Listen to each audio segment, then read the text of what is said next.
Yeah, Spider-Man shows up in X-Men 97. So, first off, I've been loving X-Men 97, and I was a skeptical little bee whenever this was first announced. See if I can find just like an X-Men post. Okay.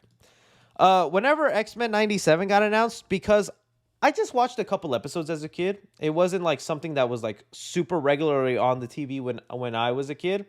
So I only got to see a handful of episodes, so I didn't have the giant nostalgia attached like a lot of other people did. So when Marvel said they're gonna bring back the animated show and some of the hints of the animation was being let out, I was like, yeah, okay, I'm sure it'll be fine. I hope it's enjoyable for you guys.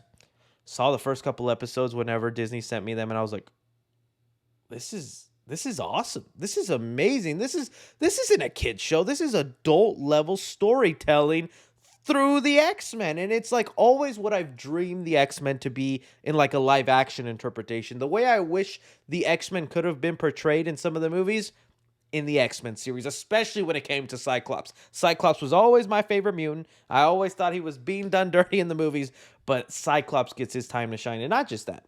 Magneto. I was not down with the idea of him leading the X-Men. I'm like, is that going to make... Oh, it makes so much sense. And it works so well. And they've had a handful of great episodes. Episode 5, very traumatic, surreal, serious episode. And basically what I'm saying is X-Men 97 has been knocking it out of the park. And now you throw it over to what people have been begging for, where they're like, well, if X-Men 97 is this good, we need to give the Spider-Man animated series another show. Spider-Man animated series another shot, because that was my childhood. I sought that show out. I watched it. I consumed as much of it as possible. I do have a nostalgic feel for this show. This thing was my jam. Like, even for the longest time when I would read Spider-Man comics, the voices of these villains are the voices from these shows. Whether it's Spider-Man or Green Goblin, Mysterio, any of them, when I'm hearing them in the comics, these are the voices thanks to this show. And so it's like, yeah, like I would, and then Spectacular Spider-Man came, and I was like, well, I love Spectacular Spider-Man, but now I'm like, yes, they need to bring him back. Well, along with this, they had a cameo of Spider-Man from that animated series show up in X-Men 97. This is the entire cameo. This it right here. Just a sequence of something going down in New York, and Spider-Man, who's still active and around, sees it going down, and that's the entirety of it. The next couple episodes, might he have a bigger part or something? That would be awesome. But even just this cameo, I think sets up the tease and the potential for him to come back. And that's where you're having a lot of people, like, even I don't know how I feel about this animation, but this photo excites the heck out of me, man. To do something like this, woo, yeah, there was a lot of cameos in there. I know Zemo was in there. We also had Doctor Doom and all this other kind of stuff like that. There's been a lot of cameos, and Captain America's shown up in another episode. But the Spider-Man stuff, it's like, dude, that would be awesome. And because it would be so good to be upgraded as well. Because I don't know if you guys knew this. There's like a fun fact with this show that like Spider-Man only threw like 4 punches in the entire show, because Spider-Man was not allowed to be like that violent in this cartoon show. I guess they were more strict back then.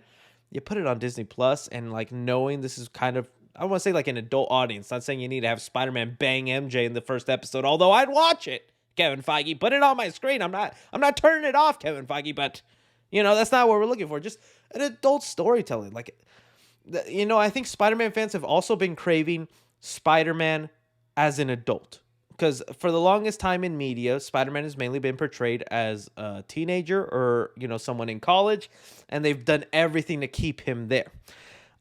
This show could be a great way to maybe have him grow up. Just let him get married to MJ. Have him get a job. Face adult problems and see how he handles it as Spider-Man. Have him even give birth to little Spider-Girl. A little Mayday Parker, throw that in there. That's what I've been begging for them to do with the Tobey movies. I would love it. And if they handle the storytelling as serious as they've done with X-Men 97, bring it on, baby girl. Bring it on.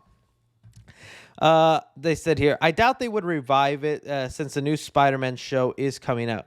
You're not wrong. That definitely is something. And Sony, don't get involved with this new Spider-Man show. Yeah, you bring up a great point. I also completely forgot that they are making an animated Spider-Man show, right? It's called Spider-Man uh freshman year, where this show was the most confusing thing forever, because at first they told us this was a prequel to Tom Holland's Spider-Man, that it was connected to the MCU and it was showing you the first couple years of Tom Holland as Spidey.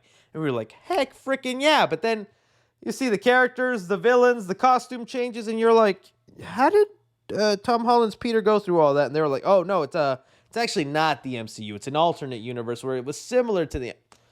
All I'm saying is, I hope it's good, but I have had nothing but reservations. Like, I don't know, because like it's easy to say X-Men '97 because of that creative team and the people that were involved. That's not the same creative team here, you know. Just Marvel is an umbrella, and I'm sure they have some idea.